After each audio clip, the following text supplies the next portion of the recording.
Bo'lmaydi deyotgan qalbingizga ayting. Agar Alloh xohlasa, hammasi yaxshi bo'ladi.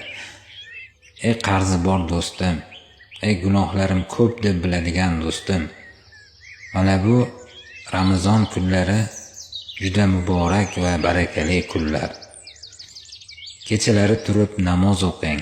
Qarzdan qutulmoqchi bo'lsangiz, subhanalloh va bihamdihi, astagfirulloh va atubu ilayh shunaqa zikrlardan aytib yuring, duolarni qilib yuring.